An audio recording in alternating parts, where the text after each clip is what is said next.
What's going on, everybody? It's your boy Gifted Gamer 204 back at it again. And yes, you guessed right. Today, we got another banger for y'all, man. So if you're new to the channel, please don't hesitate to hit that subscribe button, hit that like button, hit that share button as we keep on rolling right into today's video. Now, check this out. So, today we have the part 2 of the one and only Shawn Layden interview with the people over at Eurogamer. Okay, so Eurogamer, as I said in the last video, they've been covering PlayStation's 30th anniversary for the past week. Okay, so this is part 2 of the Shawn Layden interview. Now we're gonna get straight into it. Okay, let's get right into it. So there comes a time when we all declare the war is over. Former PlayStation Studios boss Shawn Layden on the future of video game consoles. We have to start interrogating what the purpose is of a proprietary console and whether that can continue to be true. So right here we go. Eurogamer's week-long coverage of PlayStation's 30th anniversary continues today with the concluding half of our special Shawn Layden interview. This time discussing the future of PlayStation and video game consoles as we know them today. Where will PlayStation be in another 30 years? The end of consoles has long been prophesized, but at the time of a spiraling AAA game budget, a $700 premium upgrades, and an audience leaving for TikTok, the thought of us sitting here in 2054 celebrating PS9 seems increasingly unlikely. So where does the console game industry go from here? How do you counter those enormous budgets? How can games change? And have we got to the point where, to a large extent, the hardware we play on doesn't matter? Read on for more insight from Shawn Layden, former chairman of PlayStation Worldwide Studios, and a definitive response on whether he thinks PlayStation will ever launch games on Xbox. Y'all gonna want to stay tuned for this one. I'm telling you, this Shawn Layden interview, if you didn't see the first part that I did, go check it out. This is the second part. This is a very important interview to pay close attention to because Shawn Layden knows what he's talking about when it comes to this gaming industry. He knows it. He's been around for a very long time. And these are things that us as the consumer, we don't get to see behind the scenes of what's going on. What thought process is actually, like being thought of behind the scenes as to what game comes out, what console, or what should we move in this direction. We don't know. All we see is the finished product. That's all we see. And if someone is to come out with some rumors and let us know what happened or something like that, but you rarely see that. All we get to see as the consumer is the finished product, whether it be the console or the video game, and that's it. And that's that. So pay close attention. Here we go. How do you feel about the video game industry currently? You've mentioned not seeing innovative new games like Parappa the Rapper anymore. Where are the new genres? I guess you get new genre activity at the indies level, where there's more risk tolerance. You have got to take the risk, otherwise you're not going to get anywhere. But I'm afraid that the current cost of game development with AAA console titles costing in the hundreds of millions squeezes risk tolerance out of the room. If you're looking at something that's going to clock in at 160 million to produce, the immediate reaction of the finance guys is, okay, what is that comparable to? How are you going to make me feel better? Can you show me how the trend line is going to be exactly like Grand Theft Auto? So then I can feel fine putting money behind it. It results in a lot of copycats, a lot of sequels. Give me a GTA 7 because I know how to plot that course. It's squeezing. I think creativity out of a high end, that's a problem. On PS1 and PS2, one unit of hardware could sell 25 games. With PS3 and PS4, largely due to the network effect of people getting online, it's much lower. Once you're in your online world with your online friends, you don't leave. I have a son, and I don't think FIFA ever leaves his machine. I think it's permanently embedded inside his PS5. And if you go down the Fortnite rabbit hole or the Warzone rabbit hole, you don't play a lot of other games. So I'm concerned about the lack of breadth. Okay, now I'm gonna stop right there real quick. That is very key and very important that you need to understand, right? When you think about Sony trying to get into the whole live service thing, when people out here, claiming like they know what they talking about, including, certain people that are claiming to be, pro PlayStation, even those type of people claiming that, oh, that's what the mistake is. Why they keep going, trying to do things like Concord and acquiring Bungie, etc., right? Acting like they know what's going on when they have no idea. They want to sit here and claim that Concord was being the flop that it was, that Sony should have never taken that route. But as you read this and you're listening to what Shawn Layden is saying, it makes perfect sense. He has a son that all he does is play FIFA. Okay? He does not switch games. We have people, he says you go down the Fortnite rabbit hole, the Warzone rabbit hole. These are games that people play all the time, and they do not buy other games. That tells you, when people are saying, oh, how come PlayStation sold over, just with the 5, how come it sold over 70 million units, yet nobody buys your first party titles? You see what I'm saying? This is why. It's because of this right here. Because when he says the online effect started happening with the PS3, PS4, that's when we got together online with our friends. Once you get hooked on a specific game, it's over. And I could attest to that because I was a huge NBA 2K / Call of Duty, gamer. That's all I will play. I was not buying any other game. That was all that I was playing. I will either start the day with NBA 2K, midway through the game, through the day, we'll stop the 2K and we'll switch over to Call of Duty, play Call of Duty till we got tired. Once we got tired, we switched it off and we came back to 2K. That's all I was doing over and over and over and over again. So this makes perfect sense. Now you think why Sony is trying to get into the live service. This is why. So you have to take a risk to try to get into that world, because this is the world where gaming is heading to. It's for gamers like this. People are so used to the TikTok and being on social media and, just playing games like this that are just fast and, you can easily jump into the game. That's what people want. Most of these new gamers, they don't want the long stories, The Last of Us, God of War, where it's like a story and you have to pace and you're going through a whole story mode.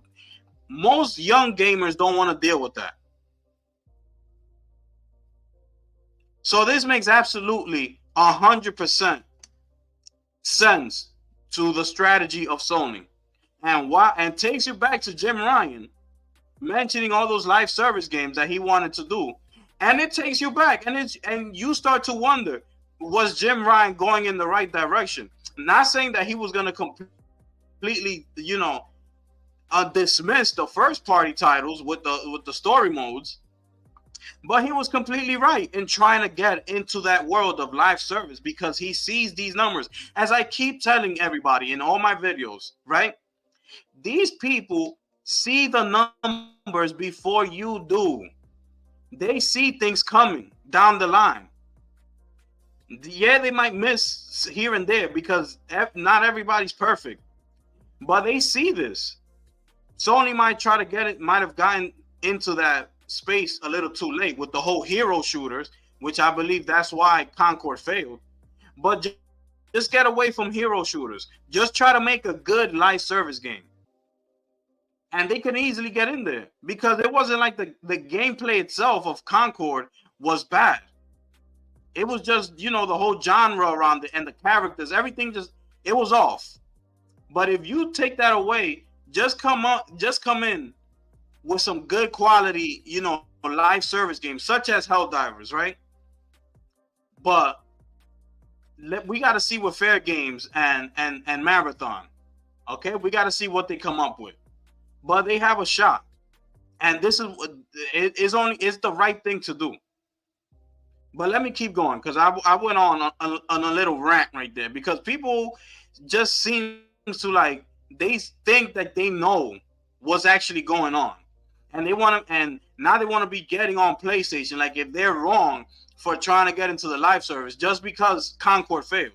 Only because one game failed, you got people out here saying Sony don't know what they're doing. It's absolutely ridiculous. But let me keep going. In discussion recently around the whole console generations aren't growing over time either. Is it enough to keep selling the same sized audience? Pay attention. So yes, if you stack it up and look at all the things that were around during the PS1 era, whether it's Saturn and N64 or the PS2 and Xbox era, no generation seems to get over the 250 million units of hardware aggregate. The one time it popped is when Wii Fit came out and a bunch of people thought they could lose weight by buying a Nintendo Wii. Exactly. I spoke on this. You see what I'm saying? Let me continue. Because I'll be talking about all of this. And it seems like people just don't be listening. Remember when I told you in that video that Nintendo decided to take a different route besides the stand and leave the standard console behind from the GameCube. This was their next system. It was the Wii, and they decided to take a whole different angle at it. Okay, and that's why I believe what I said in that video that Xbox looked at that after the 360 and said, "We're going to continue the standard console route, or should we follow Nintendo's route?" And they started going at families and entertainment and things like that. But let's take a different approach and just do the whole cable box, you know, Modern Family. Man comes home from work, they watching, you know, they eat dinner, they watching their favorite shows on TV. That type of approach. I spoke on this, and here he is, Shawn Layden again, speaking on the same thing that I'm talking about. He's saying it right here. There's that momentary Christmas. Oh, let's lose weight. Things would shot up the console number, but then it fell back down again. Even when you hear that gaming revenue went up 23% during the pandemic, it wasn't from new people necessarily. It was more money from the same people. And this is a existential threat I talk about when I'm meeting with developers and publishers, that you're just getting more money off the same people. It's a business model, I understand, and you understand, and that's fine. But we're not growing the next generation. We're losing the next generation to TikTok. The competition for gaming isn't Xbox and Nintendo. It's everything else in the freaking zeitgeist that can take your time away from your gaming activity. The pandemic gave us an unnatural pop for gaming, where we thought, oh my God, gaming is the biggest thing in the world. Yeah, when you're locked down, it is the biggest thing in the world. But in a regular world scenario, you've got to combat against all of the other distractions that are available to young people. And I'm afraid we're not facing that threat head on as an industry. So that right there is saying a lot, because the gaming industry is not, is not progressing with new players coming into the gaming industry. Okay. He's saying that TikTok and social media is taking the attention span away from the younger kids and away from wanting to be gamers. And, they just want to be on social media. That's what's taking up their time. That's interesting, because the gaming industry, they need to find a way, as he said, to face that threat head on as an industry. So meaning the entire industry needs to come together if they want to keep this thing going and try to find a way to get these new gamers to hop on and join the gaming industry, because we're only getting older. As time goes on, people from this generation, they're only going to be getting older and older and older. So if the new generation is not getting into the gaming industry, all they're into is TikTok and all that, where's that 30 years down the line? Where the next 30 years, where's that going to leave the gaming industry? Think about it. You see what I'm saying? We're not going to be here forever. Who knows, 10, 15 years from now, like people from my generation decide to stop playing video games because they're just not into it anymore. Do you think about it? It could happen. Where does that leave the gaming industry? It's going to leave people with a bunch of Fortnites and Warzones, things like he spoke about, but that, which is this generation. But then this generation is going to get older. So who's going to be the next generation after the Fortnite generation? You see what I'm saying? So these are things that they need to come together and discuss and have a serious discussion as to what's going to happen. Let's keep going. So then how do we face the threat head on as an industry? Oh, here we go. We need to address 2 or 3 things specifically. One thing is that exploding cost of game development. Every generation, it costs twice as much to build a game. What cost 1 million on PS1 then cost 2, then 4, then 16. It goes exponentially. The PS4 generation, which was the last I was associated with, game development was 150 million if you want to be top of the line. And that's before marketing. So by that math, PS5 games should eventually reach 300 million to 400 million. And that is just outright not sustainable. It's like we're at the end of the 18th century and we're realizing that building cathedrals is really expensive. Can we continue to build these massive edifices to God for this incredible amount of labor and time? Or should we just build 4 walls and a roof and that's a church, right? I'm afraid we've built AAA gaming into a kind of cathedral business, and it just can't grow any further. In fact, it's probably grown too far already. How do we cap that? How do we bring that back? I think part of the answer is, and it sounds simplistic, but hear me out. I think games are too long. I haven't even opened Red Dead Redemption 2 because I don't have 90 hours. And I'm retired and I don't have 90 hours. For the longest time, we kept banging up on about 100 hours of gameplay. This is going to be awesome. It's 100 hours of gameplay. Like, that's the most important thing to know. That was a metric in the early years when the average gamer was 18 to 23. And when you're 18 to 23, you're time rich and money poor. But as the average age of the gamer moved into the late 20s to early 30s, well, it's the opposite, right? Maybe you aren't money rich, but you're definitely time poor. So I think our approach is a mismatch to that market, to reality. I've made a bunch of games that were 80, 90 hours long. So I'll be the first to say those weren't always 100% quality hours. There were a lot of moments in there where I really felt, am I running across the same field again? I would like to see a world where you can get back to 18 to 23 hours of gameplay. But with gameplay so compelling, you don't want to put the controller on. I want the entire game to be like that moment in Resident Evil where the freaking dogs come through the window and you drop your controller out of fear. I want more of those kind of game moments if we can bring down the scale and the scope. So, real quick, this is another thing that's happening, right? With the whole 100 hours. And he's right on the money. Like, if you're spending 100 hours in one game, and such as Red Dead, because if you're spending more than 100 hours, that means you're on a game like Call of Duty, like Warzone, like Fortnite, you know, these type of games that you're going to spend hundreds of thousands of hours on them, because they're just a continuation that you just keep on and FIFA, and you just online with your friends and you just keep on, right? But you see, those are games that you could just easily hop into, throw in some quick hours in the game, call your friends, get online, play, and keep it moving.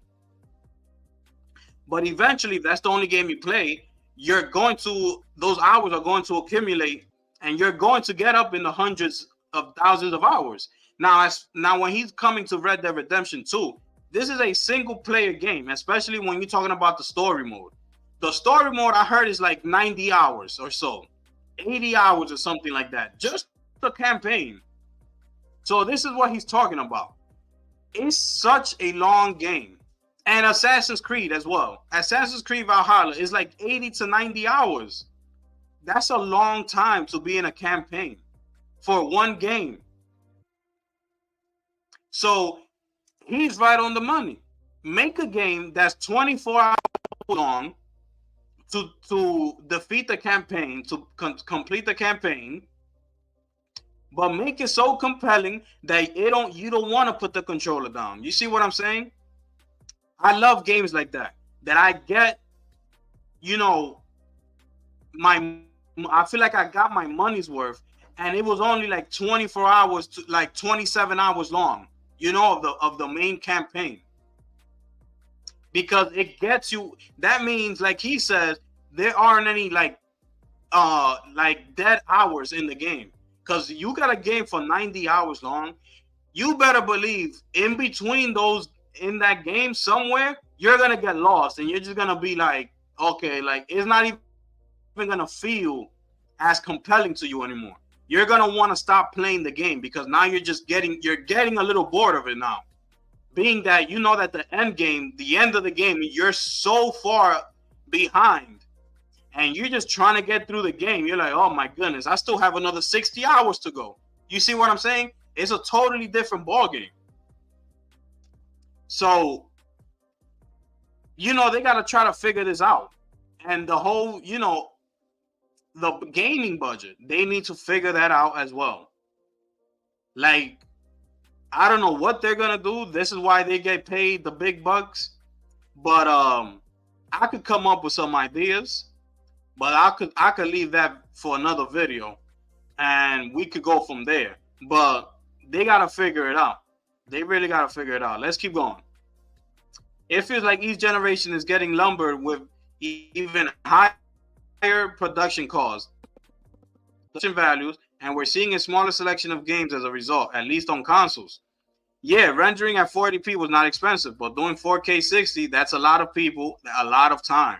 Let's look at our obsession with photorealism, chasing the uncanny valley. From what I've seen, it's non-traversable. Don't chase that. I think a photorealistic Mario will be kind of off-putting, frankly. Or when they did that first Sonic draft for the Sonic movie with Teeth, exactly, this one right here, they had to switch the whole movie around. And, that criticism made so much noise on the internet that it made the people that made Sonic, the movie, go back and switch it and create the magic that we have now. If that movie would have came out with Sonic looking like this, it would have been a complete flop. Let's keep going. Our PS1, our expectations walking down the street in the game was that you couldn't open every door. Now the expectation is you can go in every house, open every drawer, and everything is destructible. And that's nice, but it's expensive to make that happen. We have to look at that. If only 50% of players see the end of your game, what about all those millions you spend on the final level for only half the people to see it? There's so much money being put into making huge game experiences, and people aren't seeing it. What would Coppola do if you walked out halfway through his movie? We have to understand, is this good use of resources? I want a movement that gets more people to finish games. When we make it so compelling, they just want to see it. And where it's not so onerous, they don't have to spend 3 months doing it exactly. Takes you back to the point of Red Dead and Assassin's Creed Valhalla and things like those type of games. You think you 24 hours into the game, the campaign already. You start to think to yourself, for me to see the final cutscene, the final end scene of what happens here, I have to go another 60 to 65 hours into this campaign in order for me to see the end game. That's a lot to ask. Being you're going to complete the game in 3 months. A lot of people don't have time to do that. So this is what he's saying. If 50% of people are not even going to see your end game, then what is the point? And he's true. It is true. Most people don't even finish games. So these are things they got to think about. Can consoles continue to exist long term? Xbox is already publishing to multiple platforms and now rival platforms, consoles. Will PlayStation survive another 30 years just publishing on its own consoles and PC? Will Nintendo? Let's put Nintendo aside for a second because they live in their own private Idaho where the laws of physics apply in a different sorts of way. But with Xbox versus PlayStation, the Ali versus Frazier fight, frankly, we have to start interrogating what the purpose is of a proprietary console and whether that can continue to be true. If you look at it from my lens, which is of course the PlayStation lens, the leap from PS1 to PS2 was dramatic. I remember seeing the PS2 demo for Gran Turismo and not believing this could happen in a home console, but it did. The jump from the PS2 to PS3 was also remarkable. We got to an HD standard. We got not all, but a lot of 60 frames per second gameplay. It had a network capability, nascent though it was. Then PS3 and PS4 were just like getting the network things done right. Then to PS5, which is a fantastic piece of kit, but the actual difference in performance we're getting to the realm, frankly, where only dogs can hear the difference now. You're not going to see another PS1 to PS2 jump in performance. We have sort of maxed out there. If we're talking about teraflops and ray tracing, we're already off the sheet that most people begin to understand. Exactly. So consoles are never getting a big leap in power again? I don't think so. I mean, what would that leap look like? It will be perfectly realized human actors in a game that you completely control. That could happen one day. I don't think it's going to happen in my lifetime. We're at a point now where the innovation curve on the hardware is starting to plateau or top out. At the same time, the commoditization of the silicon means that when you open up a Xbox or a PlayStation, it's really pretty much the same chipset. It's all built by AMD. Each company has their own OS and proprietary secret sauce, but in essence, it's the same. I think we're pretty much close to final spec for what a console could be. That is key. This makes you wonder. You know, it's true what he's saying. These, especially the PlayStation and the Xbox, they're pretty much the same. It all depends on your ownership and how they intend to use that console, that specific hardware. You need to master your product. You see what I'm saying? It's your job as the owners and creators of that specific hardware to master it and bring us the highest quality of video games that you can possibly have, being that we are investing in your product. Now, speaking on that, you look at the two platforms with PlayStation and Xbox. Can we sit here and say that Xbox really does that with their platform? I don't think so.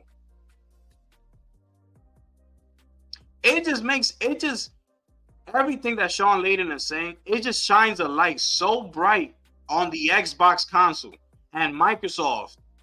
You know, it just sheds the light so bright and it just brings back. And you got to ask, how lazy are these people? They are so lazy. They don't want to do anything. They keep launching games at 30 frames per second because they know they have to make it so that you'll be able to play on a Series X and a Series S. Now, as you saw here that he says, it's a lot of work for you to, where was it? Here, doing a 4K 60 frames, that's a lot of people. It's a lot of time. Think about it. He's saying it right here. So now when you're thinking about these games coming out on Xbox, you have to make a 30 frame per second type game for the Series S, and you have to make a 60 frame per second 4K on a Series X. But what do? Just drop them both 30 frames per second. We'll deal with the patch later on, such as what they did with Redfall, such as what they did with Starfield, you know, the game of the next 10 years of this generation. They were that lazy that the game of this generation being Starfield, which they said, what Todd Howard said, they were so lazy that they couldn't even get that game coming out 60 frames day one. They that lazy. Think about it. They're that lazy. It's crazy to me just listening to this man talk, and these are the things that are just popping up into my mind because it's absolutely ridiculous and it's disgusting. If I was all Xbox console gamers, like I said, and I'm gonna keep saying it, I will go to my local GameStop and I will trade that console in and go get yourself a PlayStation 5 right now, because this is absolutely disgusting. Where was I? Yeah, right here. It almost sounds like you're calling it a truce to the console wars. Well, you're not as old as I am, obviously, but you've read stories about something called VHS versus Betamax, right? Damn. Yo, that's throwback right there, man. Man. Yo, this is crazy, man. My dad had a Betamax at home when I was growing up. And as I'm saying this, I realize it's going to make you feel old. For younger readers, Betamax was Sony's less successful answer to VHS. So Layden laughs. Thanks to your dad. So one of the first jobs I had when I joined Sony in 1987 was in the PR department in Tokyo. And one of the first things I had to write was a corporate statement about why Sony was going to start building VHS recorders and how we weren't abandoning Betamax. We were just expanding our offerings to our consumers to fit their lifestyle needs. But that's what happened.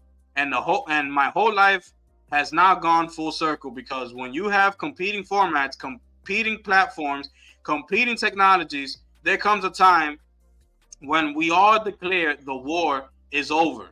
This is why after VHS versus Betamax fight, you saw industry consortiums come together for things like compact discs and DVDs. This is the technology we're going to land on. These are the specs around that tech that we're going to agree to. You might compete on price points and its aesthetics. Do you want it in wood or black or orange? But the real competition will be on its content. And content should be the competition for publishers, not which hardware you get behind. I think we're at a point where consoles become irrelevant in the next, if not the next generation, then the next generation, definitely. Okay? Definitely. Now,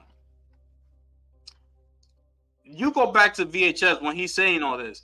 The competition came together. Okay? They came together to agree on this new technology where the industry was heading. And they came together to all agree on certain things. Now he says, now that being that we're separate companies and we're still in competition, now it's all on you, whether what you want to compete on price points and aesthetics, whether you want it in wood or in black or in orange. That's going to be completely up to your company to decide. But as far as the core of it, which is the DVD and the compact discs technology, we're all agreeing that this is where we're going to go now. So now, coming back to the gaming, the publishers need to come together and agree that this is about competition, about who brings out the best content, not who are we gonna stand behind? Which hardware are we gonna get behind? Either the Sony or the Xbox or Nintendo or whatever it is.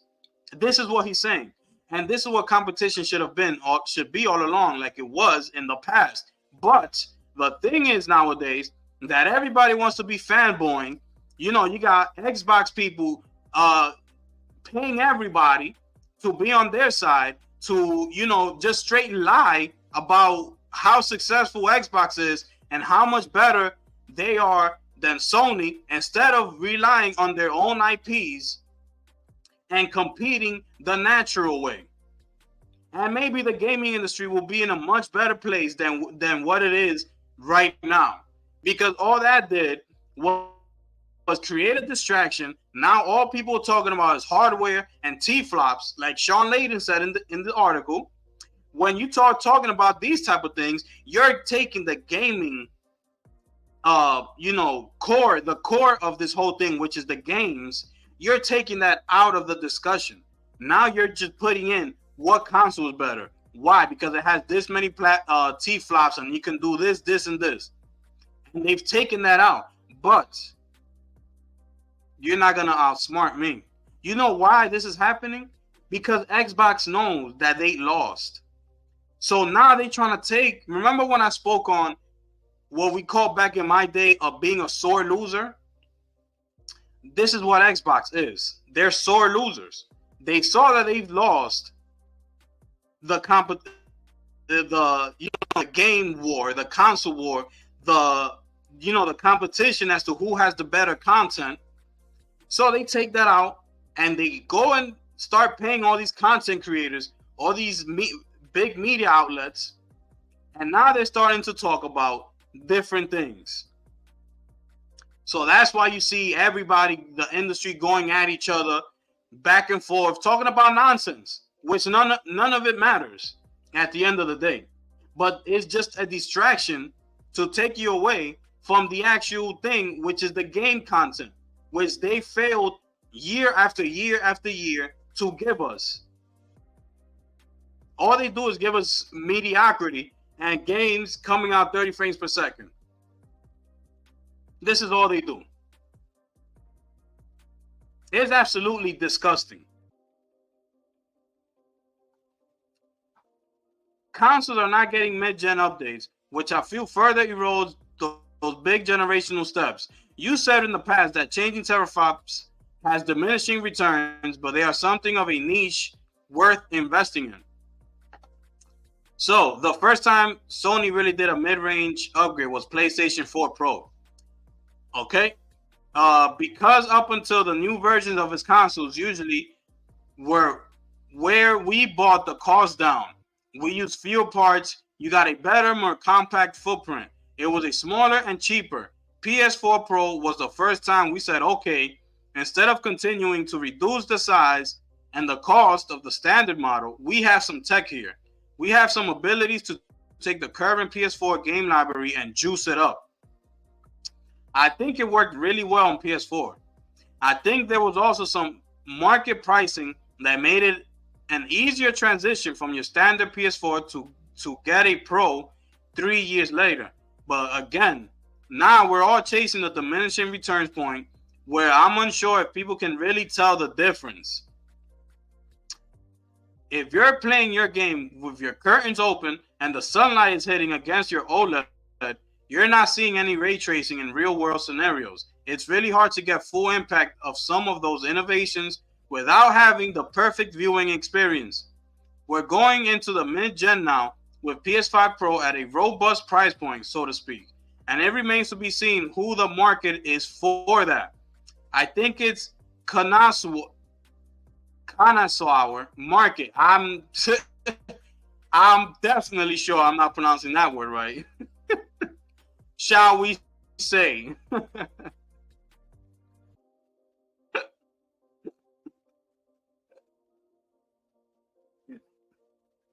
Oh, snap. My bad. That one got me right there. That one got me. Okay, let me keep going. It's almost over, I think. Yeah, it's almost over.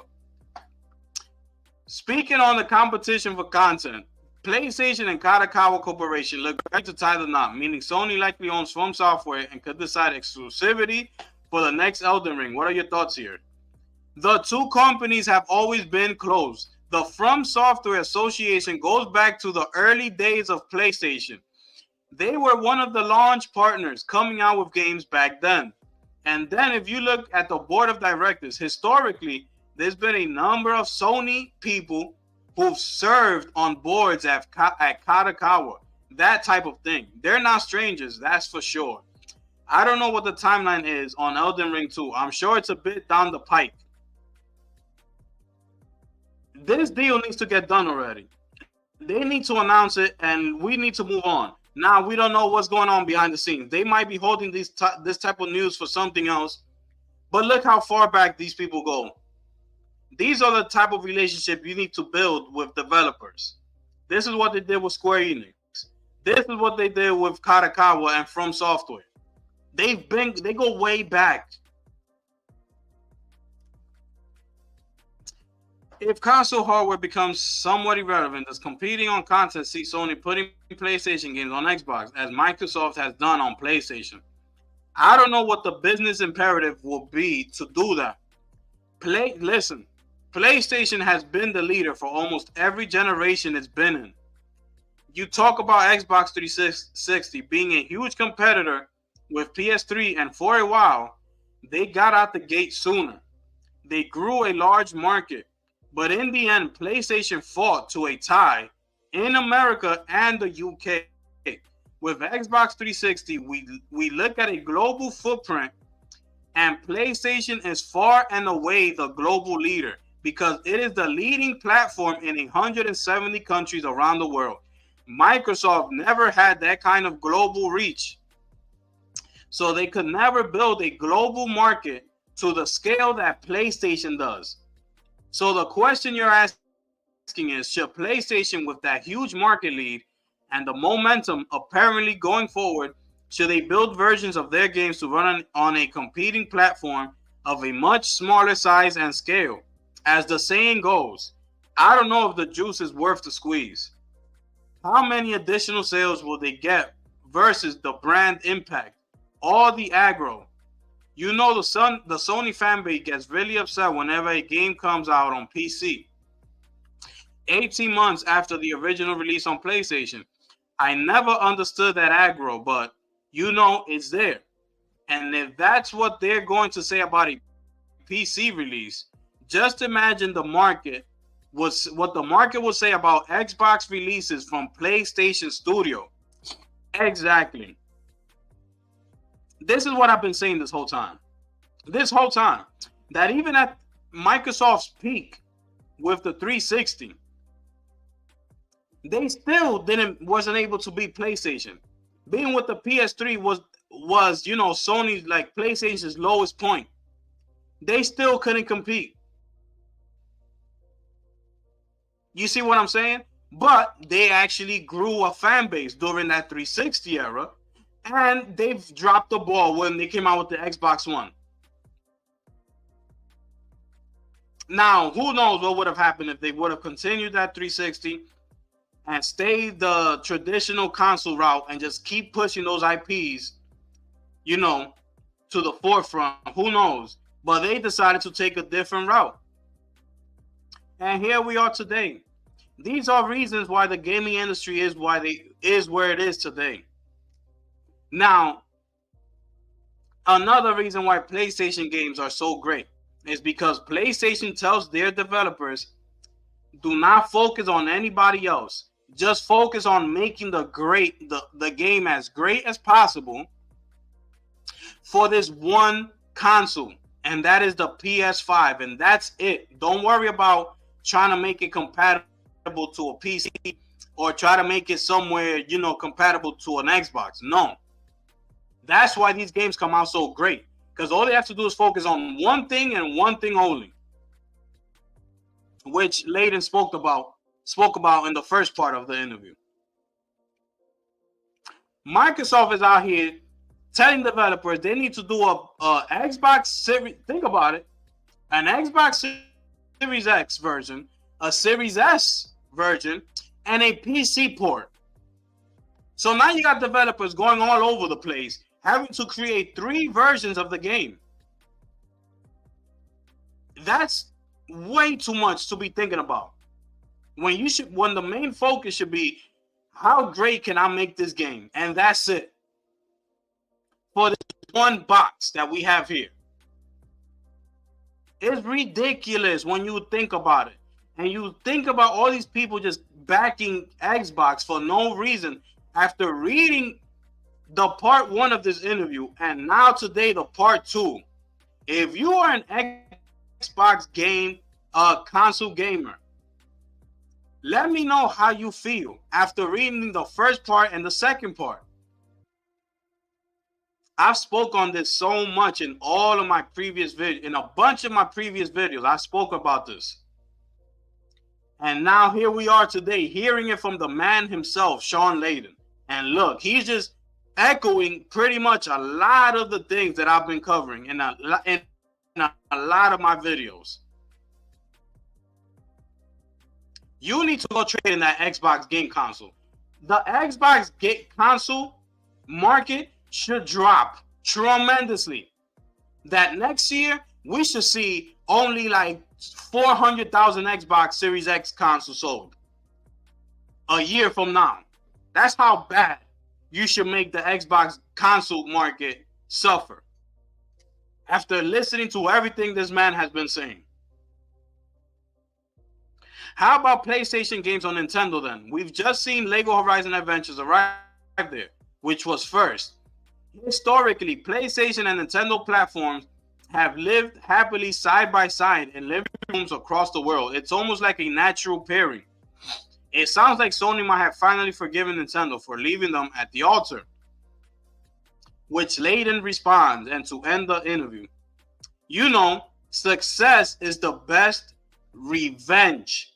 Man, and that is the end of the article right there, people. This interview, you know, part 1, part 2, it was absolutely incredible. I am so glad that Eurogamer sat down with this man and got to pick his brain a little bit and ask him all the questions that have been going around the gaming industry lately.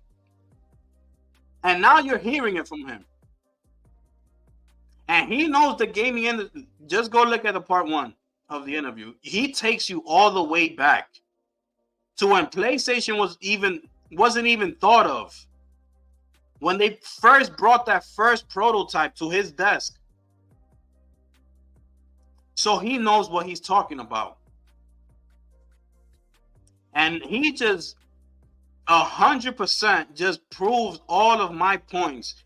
What I be harping on when it comes to Xbox and why I be praising PlayStation so much. He just proved all of my points in this interview. It's absolutely disgusting the things that Xbox been doing. And that's why I go at them so much. Because they deserve that type of criticism. Now, if the entire gaming industry was to stop being fanboys and actually get, you know, to the root of the problem, which is Xbox, maybe, just maybe, we would have been somewhere else today in the gaming industry. Just maybe. But since people want to take money, and Microsoft somehow seems to be, it looks like they just seem to be paying people off. People start to fanboy and just let everything be. This is where we are today. Instead of having 2 platforms competing with great content, the gaming space would have been in a totally different, you know, we would have been in a totally different space right now.